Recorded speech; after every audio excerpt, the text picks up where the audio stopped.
Lovisa snackar jag sen om ett verkskatlarna som heter Fit First som handlar om rörsle ut i skolan.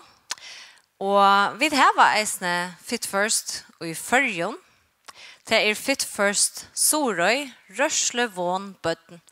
Och akkurat kvärt det gånger ut på, det vet bara Berghammer Danielsen allt om. Hon är nomsläktare i hälsa, kroppe och rörsle och nomsvisendadaltene. Kör väl bara. Tack för det. Och tid höra med till höra. Hej och en annan för hjärtligt välkommen.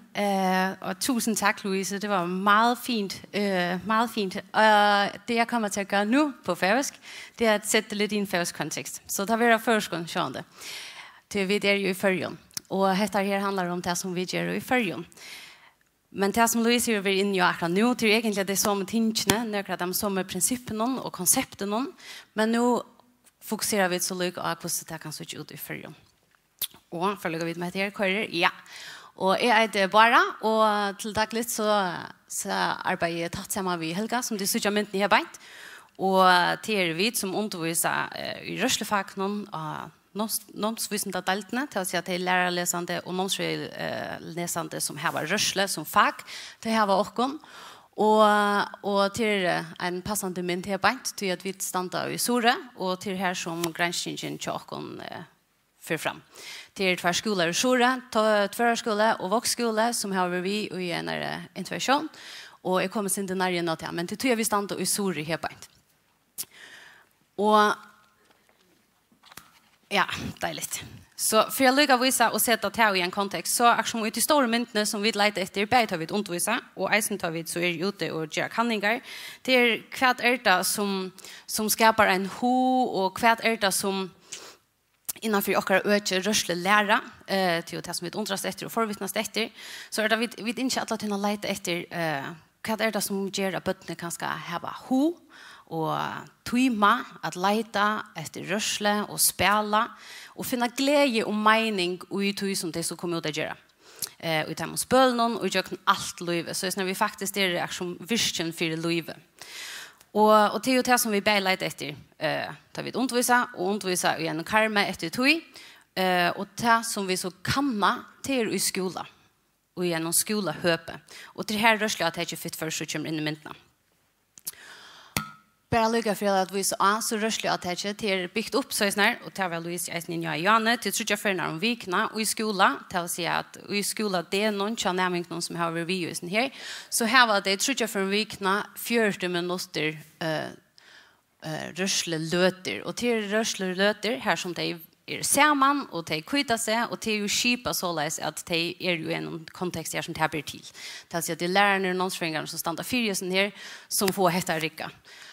Och i början så är det här i någon som i någon person här bänkt vi var 30 tar var vi ute och tar var det 20 veckor det vill säga att tar var voxskola som tar var vi interventionsskola och de första till nutjande flockar gör det ta hästar koncept i här bänkt att de rörde sig 30 för i skola det någon var jag vikna jag 20 veckor alla skolan och det som så vi gör nu skolan det är att bäget förskola och voxskola första till 3 flock alltså första andra 3 och här är en förskola i Eisna de gör det här tvärtom som allt skolår så det är faktiskt igång till lötena och här kommer Tofta skola faktiskt vi in till det kontroll tjock och nu gör så här är det också nekbött som faktiskt är en pastor av oss här och är vi ju just nu och det körar sånt till ötlettres ner läst någon fit för som är idrottsgrenar som är tillgär till skolan till att säga att det är rörsliga aktiviteter som är brottnar ner till att det passar till skolan och att öll kunna vara vi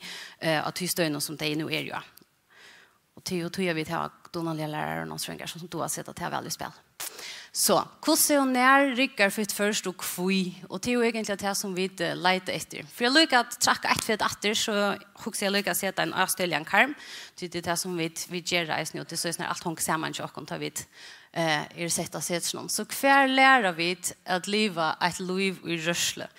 Och ta har vi en karm som är rörsle för physical literacy och en skon Og her stender rørsleføre kan lyses som okkara hoer, sjølsalit, kroppslige evne og vit. Vi fører til at vi selv virke teka arbeid for at lottaka i rørsle alt livet. Så at det er faktisk en filosofi, eller så snarere. Det her er øyelig brekt, og her er det alle ting som er på spill. Men det er faktisk det som vi alle tøyna hitje etter og leite etter bedre vi undervisa, og til eisene tann granskningar karmen som vi drøyna at kan etter ta videre ut av skolen. Og den første pastoren som vi har gjort, det er et mer kroppsligt fokus, så her som vi lykker at han gjør i, er som det kjenslelige eisene, til det som vi har hatt fokus av, til vi har gjort kanningene. Det som er i gang nå, det er første til 3 flokker i skolen, og er i gang først om et helt skoler, tar vi for mer i det kjenslelige og fætnerlige, og til det som vi har fokus av. Og her på en så synes jeg at det er jo egentlig rørsleføre som er bygd opp av sin trimmeboblen og her på en. Og for å lykke av hvor jeg er i sånn her, så er dette jo lekstren som vi underviser etter, og jeg finner ikke lov i alle fra en lesende som jeg har sett det reale pent opp til David. David underviser etter sånn her, så er rørsleføre til en filosofi til det øyelig størst, og her er reale ting som har en ui hendene her karmen. Og David så pleier at tåse om det, så tåser vi det faktisk om en blåme. En blåme som alla tøyna kan växa och hon hever alla tøyna eisen i en skugga. Och det som vi rörslefröingar, och vi som arbetar vid bötnon, människor som gärna skulle röra sig till det som vi alla tøyna sikta efter. Till att vi kunde männa dessa blåmorna och att vi kunde männa händan skuggan. Jag för en enstaka människa som vi har vi att göra. Och i sån här så har vi tjålande en blåme och hon ser ju imisk ut. Öll har kvar skyna. Och till det som lärare någon som alla tynna skolor som navigerar runt i eisen att kunna skapa tar karmaner och i som koncepten så är snarare kvarspatt för det rötte möjligheten att kunna minna sina blommor.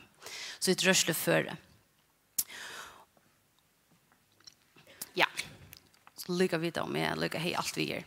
Och det som vi suggerar till sånt jag vet i här som kontexten när vi samstarvar ju öliga tatt vid de skolorna som vi så är ute igen ur det skolor vid som är kontexten i Åkon. Og skulle vi med det, jeg som trakk en leitning til over fight. Jeg halte ikke til det. Deiligt. Ja, så hva er det som gjør at vi kommer i støver her som vi kunne menna akkurat blåme, eller her som vi får muligheten å menna blåme til kronøren. Og det med till annan vi har fått goda upplevelser och vad är det att få goda upplevelser vad är en god upplevelse men vi vet att goda upplevelser hur vi så definierar där så stämmer det flera goda upplevelser. Hvis vi så tog att in i en kontext som är fit först så heter här det som ett schema vi rörsle ser ut det är rörsle lötnar här som det inte beinleis så har varit sån utrottartimmar som är rörsle lära här som vi lära om rörsle. Och så är rörslelötan här som det faktiskt skydda sig och är samman om detta det. Goda upplevelser, där skulle det gärna finnas det ett möjligt sammanhang, men vi så nu koncentrerar oss om först konceptet så är det goda upplevelser till som männer och männer till som vi släpper affär och att leta som vi börjar vi inre. Vi har här är en grej och det är det första som publicerar ju slutna från att som är hänt från de första personen här som vi var ute och hukte 20 veckor alltså åren och efter och så var det intervention i 20 veckor och här skjuter vi och till grunda och till ju eisen som konceptet bygger upp på vi vidare där vi kroppsliga vis vi gör det här och en goda mata så mennar vi dock kroppsliga alltså vi vill bättre för kroppsliga och det har vi nu eisen försk töl på i en försk kontext det som vi så i häson för att förvittnas mer efter och leda vujar efter till det stortligt när det stortligt i kvarjon sammanhängen samman vi kvarjon så är att vi som säger Janne nu har vi ett centrum i det kroppsliga och flyttar vi dock nästan i det känsliga som när det stortligt när kvarjon samman vi fätnarliga vad är det ska skilja vad är det ska männa så är att det vet hur jag kan doa tuma och ha ho. Och det är som vi spyr efter. Så som Louise var inne i Janne så är det nekve vinklar i något efter här. Och för att få ett avtak som heter Ricka så är man nödt till att hitta från flera vinklar. Så nu har vi tagit kvantitativt ganska mest efter det. Så är det att man kan mata näga åren och attarna. Och det som vi nu gör till att vi får in och hitta efter när är det där Ricka. När helt skolan där Ricka. Det ska passa till hver skola ser. innanför en karmsjönte så man trycker mot koncepten. Men det ska eisen vara så just när skolan är lärare någon som stannar för sån här följa det är ute och mäknata och doa vara ute. Så det är som jag kommer ha mycket fokus på till som så kvad är en god upplevelse. När är en god upplevelse som är en gott som avgör om vi doa orska tøyma och hur så kommer vi fram till att vi kanske lära oss att leta efter att doa orska och tøyma. Och till det ser lötnar som kanske kommer vara vitt att sätta det här i spel till att här är jag som lär stöver och vi ska sätta året i dessa tingene. Händan här gentan här på en tån hon har finns en karm här som hon har finns låt att leta. Hon har letat sig upp på en stein, en stor stein. Man ser inte hur stor den är mot henne. Men för jag kommer här upp så är hon väl nödt att klintra ner en annan stein och låpa över och så kommer över händan här steinen och så klintra ner. Till att säga att i henne av er så är hon kommit någonstans här till att hon har som då att huxa sig fram till hur hon möjligen kan klintra till det sin steinen han har bjöd henne in till att klintra av mer eller så. Och till en tillbjöing en karmer som vi som har vi röstlägger alla tunna skulle navigera runt i. Att göra det rött i karmarna här som det rött i tillbjöingarna vara gör där så är det att åkara blomma alla tunna kan växa. Så hon är ju klintra upp här vid tog för eja och så hon är färren en affär. Hon är färren nu är färren en klintra men hon är kanske eisen färren att leta som det så John Stensen så säger. Hur kan jag bli vi? Vad är mitt nästa fet? Hur kan jag nu kanske då och kurs ena för att träd eller en annan stein. Vad är en god upplevelse? Och tar vi tar det ut och just äcklingar ut i första parten.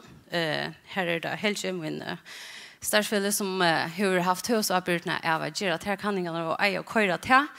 Men jag vill via sylinne och till ju just att jag har sloppen och till att med min gränska likloter att släppa att äckla. Och ett av de ting som jag äcklar som hur allra mest tydligt till till vi gör dessa kanningarna så till det jag helt det har det Janne det skulle göra jojo-test. But ni är nog 18 jag vet inte hur snäck vuxen folk älskar att göra jojo-test och så om hjärtat som det är så skulle jag se lite butne isnjöknen där. Så hur så gör vi det och på en mat så är det att det inte är en kanning men att det möjligen kan som føla som att det är en god upplevelse. Det kräver att vi nog snäck vi är nöjda att flytta ett fokus. Och det som är äckligt och det som är ganska öliga fascinerande till att se hur vi har ment det här spelet. Det är jojo-test. Hvis det inte vidare så ränner man efter någon jojo. Till att säga att det säger bip. Nu känner det som en bip-test. Så ska man ränna över i en annan ända än i hötteldömes. Och det säger bip så ska du vänta. Och så ska du blå vi och så för ferien upp. Och du ska blå vi så långt som du hör orskar. Och det du inte orskar mer så förstår jag egentligen att du är ute. Det som vi har rönt att skapa en karm runt om till att istället för att säga hej välkommen nu skulle det kannast så säger vi hej välkommen till våra rennespel. Och rennespelet blir realligt kött ett jospel. Och i mån till att det blev ett jospel så handlar den här kanningen ju egentligen om att tajma att det säger bip så ska vi komma till en stryk så när det är klart att vänta. Så kvar för vänta så ska vi komma till en stryk och det ska tajmas i bip. Okej, så väntar vi. Så timingen och allt det här är egentligen det som är det fokus. Och till att flytta fokus så är det snarare att det är vi och det är så det får det kanske inte alltid åren men vi bjöd dem faktiskt till att bli via och just nu. Så det är allt som ute. Röna hålla dem till så långt som möjligt och till så åker Robert att jag ska trycka till. Men att det släpper vi på hjärter. Så det är alla tina vi i spelen hvis det är och ho. Det gör eisne att vi tar en fantastiska stöve här som två druncher och till nekva liknande vi tar liknande dömer om det. Det var bara öliga tydligt i en lötne att den ene han har runde rättliga lunche och han är nästan rättliga väl vi blå vi han orskar öliga väl så han renner lunche. Och andra bötten röna så kanske för att vi och rens lunch att det är helt färdigt det sitter och äckla ja till sist kanske komma sin vi efter men det är en drunkren han renner till som man orskar och nöt till att stäcka och så syns ju gott att när han löte det kan vara mina arbete som ganska utfra så rönner jag som att okej, han är ju klar rätt och det är ofta det som händer att när han lite löt så är det klar rätt och så säger okej, det kan vara att du kan pröva vid då. Du kan föra vid att lika som som hinner som efter en renna. Men du kan nästan räkna till ett fokus var ju att det säger bip så ska du räkna stryka. Så kan det vara att det är en understryka, kanske den gröna eller den apelsinkola som ger bättre mening akkurat hesa för. Och det gör faktiskt att det här badner, liksom dronkren här, han får ut att leita. Han får ut att leita efter en timing, efter vad är det som ska till, hur kött ska det renna, eller mindre kött, eller för att nå till det blave, näst för kanske till det apelsinkola, eller till det gröna, så kanske det är en tur alla med vi är att det är för. Men han får ut att leita. Och det som händer till att det är drunchen är det enda vi är renna li om lite först.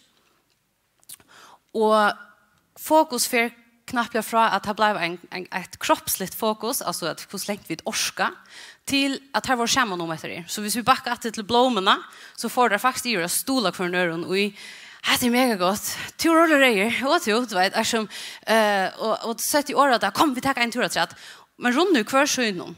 Det går runt på kvar så mata och den ena är ju egentligen i testen igen, men bara vi. Och ta i tøyen egentlig er Leo, videre Leo, så har bare runde faktisk alle tøyene. Og hvis det ikke er største avrik, så vet jeg ikke. Så en god oppleving, hva er det til? Hatt kunne kanskje være en god oppleving. Til her for utlaster, og her, hei, og er han ordentlig lunsje, og du vet at det ene for seg bib, henne for når til gjør det. Det knapt har blivet til noe som vi sier atter, og som det spyrer atter etter. Bøttene som vi kan. Når skulle jeg hit rørslespillet, ta det kanskje ikke vi gang til at hinnes bølene som de er til gåer til, de er jo byggt opp om akkurat hester. At vi skaper en karm her som de får en mulighet av mennast, kanskje kroppsliga, men också kanske är en känsliga kunna vara vi under kunna føle att det mäkna fätnarliga vad var det som hände akkurat det. Och det är ju det som alla tunna vi skulle navigera runt i och för att få det här rika. Och det är det så jävla viktigt att vi inte på är tillvida om det tingene som vi gör. Till att hatta spelet är blivit mentligt jag spelet eller han kan inte till ju sera tillvida att vi tar lite hand av vägen. Till att och ändamål är ju att vi får goda upplevelser som stämmer goda upplevelser, fler goda upplevelser. Så när vi kan skaffa att bli förviden efter tøyma och hotlal bli via leta så när vi alla till en area fair och är det kanske bli via vara tøyma att röra oss. Det är ju också allra största ändamål. Så här är kanske en gott och här kanske är en gott här som vi skulle lära att doa och lära som att leta. Och det är ju det som är också i allra största ändamål. Vi ödlen som vi gör och ödlen timon koncepten som till för att höra om till att vi som inskja att vi får mer rörsl in i och regensta och ta vi något som är en god upplevelse till att vi hjälper för nöron och hesa ferierna. Och tog är lika en öliga stor apert chockon som vi den något chat timon som är rörsl för fröingar de strängar lärare och hesen för. Så när vi får skapat en karm som alla tunna hevda rötte tillbjörningarna så när bötterna släppa fer och släppa männa sina blommor. Och det är ju det som vi gör. Vi letar tillvida, vi letar granskningar grunta. Och i som koncepten som det där som hört Louise nu det finns en mer hula en förskan sammanhang. Och så vann jag att till dömes kan vara som heter batten i hemmet som ligger här och förvittnas och kanske att letar skymast efter omkron och vi att leta och blå via leta tillvida efter att vi kanske vånande kunna bli rörsle föringar. Tack för